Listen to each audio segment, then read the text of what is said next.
오늘부터는 잠시 시편을 묵상하도록 하겠습니다. 오늘 말씀은 시편 90편 1절에서부터 17절 말씀입니다. 시편 90편 1절에서부터 17절입니다. 구약 869면에 있습니다. 주여, 주는 대대에 우리의 거처가 되셨나이다. 산이 생기기 전, 땅과 세계도 주께서 조성하시기 전, 곧 영원부터 영원까지 주는 하나님이시니이다. 주께서 사람을 티끌로 돌아가게 하시고 말씀하시기를 너희 인생들은 돌아가라 하셨사오니 주의 목전에는 천년이 지나간 어제 같으며 밤의 한순간 같을 뿐임이니이다. 주께서 그들을 홍수처럼 쓸어가시나이다. 그들은 잠깐 자는 것 같으며 아침에 돋는 풀 같으니이다. 푸른 아침에 꽃이 피어 자라다가 저녁에는 시들어 마르나이다. 우리는 주의 노에 소멸되며 주의 분내심에 놀라나이다. 주께서 우리의 죄악을 주의 앞에 놓으시며 우리의 은밀한 죄를 주의 얼굴빛 가운데에 두셨사오니 우리의 모든 날이 주의 분노 중에 지나가며 우리의 평생이 순식간에 다하였나이다. 우리의 연수가 70이요 강건하면 80이라도 그 연수의 자랑은 수고와 슬픔뿐이요 신속히 가니 우리가 날아가나이다. 누가 주의 노여움의 능력을 알며 누가 주의 진노의 두려움을 알리이까? 우리에게 우리날 계수함을 가르치사 지혜로운 마음을 얻게 하소서. 여호와여, 돌아오소서. 언제까지니까? 주의 종들을 불쌍히 여기소서.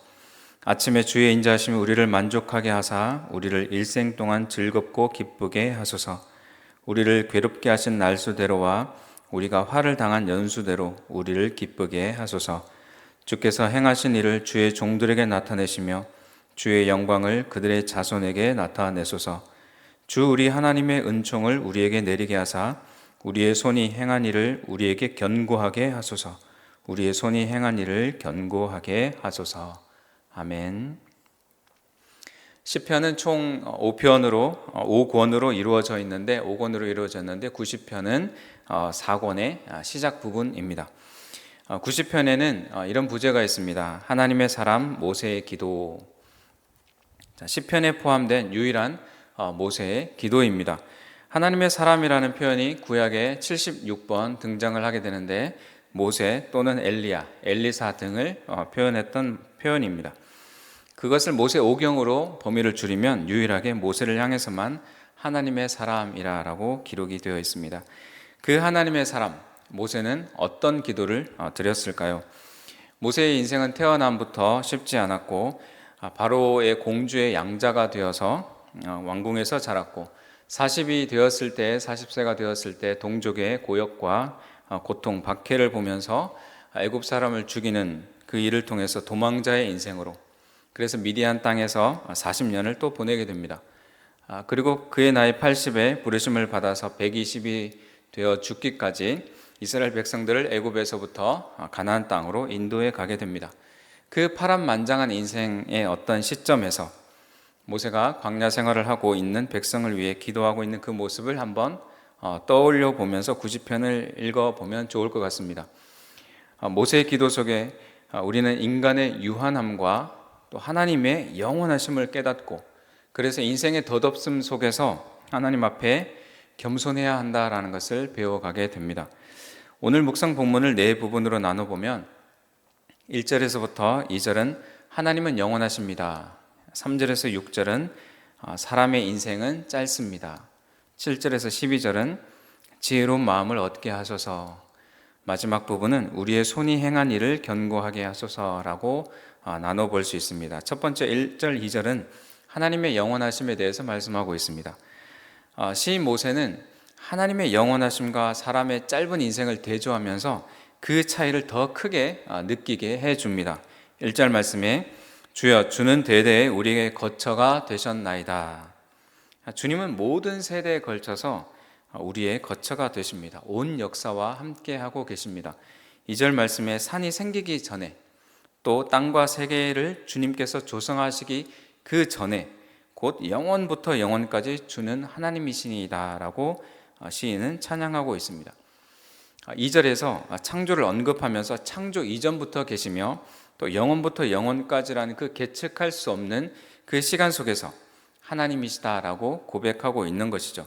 그 시간을 초월하시는 그 하나님이 백성을 돌보시고 계시는 것입니다. 90편 이전에 89편에서 느껴지는 상황의 어려움들, 또 낙심될 형편 속에서도 영원한 하나님이 신실하심으로 백성을 돌보고 계신다라고 90편에 모세가 하나님을 찬양하고 있는 것이죠. 시인의 고백처럼 하나님은 우리가 기댈 수 있는, 의지할 수 있는 유일한 분이 되십니다. 두 번째는 3절에서 6절입니다. 사람의 인생은 짧습니다. 시편 90편에 보면 유난히 시간적인 표현이 많이 등장합니다. 시간이라는 주제가 90편을 관통하고 있습니다. 영원하신 하나님에 반해서 인간은 너무나 짧은 인생을 살아갑니다. 하나님이 우리를 향해서 돌아가라 인간들아 라고 말씀하시면 우리는 티끌로 돌아갈 수밖에 없는 존재입니다. 인간이 티끌이 된다는 것, 인간이 티끌로 돌아간다라는 것은 우리가 부스러지고 먼지가 되는 것입니다. 인간의 죽음을 의미합니다. 4절에 주의 목전에는 천년이 지나간 어제 같으며 밤의 한순간 같을 뿐임이니이다. 사실 천년의 시간도 우리가 가늠하기가 참 어려운데 영혼의 시간을 우리는 더더욱 체감하기가 어렵습니다. 그러나 그 긴 시간도 주님에게는 지나간 어제와 같을 뿐임입니다. 아주 잠깐의 시간 동안 낮잠을 자듯이 눈 붙이고 잠들었다가 깨었는데 마치 그 시간이 우리의 인생 전부 같음을 이야기하고 있는 것이죠. 시인은 하나님의 영원하심에 더욱 극적으로 대비되는 인간의 덧없음을 나타내 줍니다. 사람들이 그 주어진 인생 속에서 아웅다웅 애쓰며 살아가지만 탄식할 수밖에 없는 것은 그만큼 인간의 덧없음, 인간의 시간이 짧기 때문에, 유한함 속에 살고 있기 때문에 그렇습니다. 우리가 어떤 축하받을 날에 꽃다발을 받지만 기분이 참 좋지만 그 꽃다발이 금방 시드는 것을 우리가 막을 수가 없습니다. 그리고 시들고 버려지는 것을 우리가 어찌할 수 없게 되어집니다. 우리 인생도 그렇게 지나갑니다. 모세에게도 꽃과 같은 그 젊은 날, 애굽의 왕궁의 시절에 어떤 그런 날들이 있었겠지만 그 시간도 덧없었음을 우리에게 보여줍니다. 세 번째로 7절에서 12절은 지혜로운 마음에 대해서 이야기하고 있습니다. 인간의 죄는 인간의 평균 수명을 더욱 짧게 만들었습니다. 인간의 죄와 하나님에 대한 반역은 하나님의 분노를 불렀습니다. 8절 말씀에 주께서 우리의 죄악을 주의 앞에 놓으시며 우리의 은밀한 죄를 주의 얼굴 빛 가운데에 두셨사오니. 자, 죄로 인해서 인생은 짧아졌는데 그 짧아진 인생마저 더 순식간에 지나갑니다. 8절 말씀에 은밀한 죄는 그 비밀스럽게 여기는 죄 또는 마음으로 짓는 죄를 뜻합니다. 인간의 입장에서 마음으로 짓는 죄 또는 완전 범죄다, 아무도 모른다 라고 여길 수 있는 그 어떤 죄악도 그것이 주님의 얼굴 앞에 놓여진다라고 말합니다. 우리의 얼굴이 얼마나 화끈거리는 상황입니까? 주님 앞에 낱낱이 드러나면 숨길 수 있는 것이 하나도 없습니다. 하나님 앞에는 완전 범죄가 없습니다. 10절 말씀에 우리의 연수가 70이요 강건하면 80이라도 그 연수의 자랑은 수고와 슬픔뿐이요 신속히 가니 우리가 날아가나이다. 어느 시인은 50살만 되어도 인생이 화살처럼 날아가는 것처럼 여겨진다고 표현했고 70세가 되면 전광석화, 부싯돌이 부딪혀서 잠깐 일어나는 그 불빛처럼, 번쩍이는 불빛처럼 인생이 지나간다라고 표현했습니다. 그러니 우리가 영원을 진정으로 사모하는 사람이라면 도토리 키재기처럼 오래 산다고 또는 힘을 가졌다고 좀 더 권력과 돈을 가졌다고 자랑할 것이 없는 것입니다. 12절에 우리에게 우리날 계수함을 가르치사 지혜로운 마음을 얻게 하소서. 그 짧은 인생 속에서 우리가 깨달아야 하는 것은 우리 나를 헤아리는 것입니다. 어떻게 이 짧은 남은 인생을 살아가야 될까? 영원히 오지 않을 시간처럼 그렇게 살아가는 것이 아니라 하나님이 언젠가 우리에게 티끌로 돌아가라 하면 돌아가야 될 수밖에 없는 우리의 존재인데 그 남은 시간 동안 세월을 어떻게 잘 채워가는 것이 지혜로운 삶인가를 우리가 돌아보아야 합니다. 그것은 하나님을 두려워하는 마음으로 시작할 수 있습니다. 겸손한 마음으로 나의 남아있는 날들이 그 모든 날들의 주인이신, 그 모든 날들의 시간의 주인이신 하나님께 나의 날들을 최대한 선하게 사용하는 것입니다. 그러할 때 인생이 아무리 짧다 하더라도 허무함으로 끝나지는 않는 것입니다. 자, 13절에서 17절은 우리의 손이 행한 일을 견고하게 해달라고 간구하고 있습니다. 시인은 마지막으로 하나님께 긍휼을 구합니다. 주께서 행하신 구원의 일들을 나타내 주시기를, 또 우리의 손이 하는 일이 잘 되게 해달라고 기도를 합니다. 우리의 시간이 덧없이 지나도 그러나 우리가 한 일은 남아 있게 됩니다. 그러니 주어진 시간 속에서 부지런히 의미 있는 일을 견고하게 잘 세우고 남기면 우리의 인생에서 그것이 얻을 수 있는 보람이고 큰 기쁨이 되어집니다. 인생에서 남길 수 있는 업적은 하나님이 하신 일들을 자손들에게 또 대대로 전하는 일이기도 합니다. 그 일을 하는 우리의 손이 견고하게 되기를 함께 기도하면 좋겠습니다. 마무리합니다.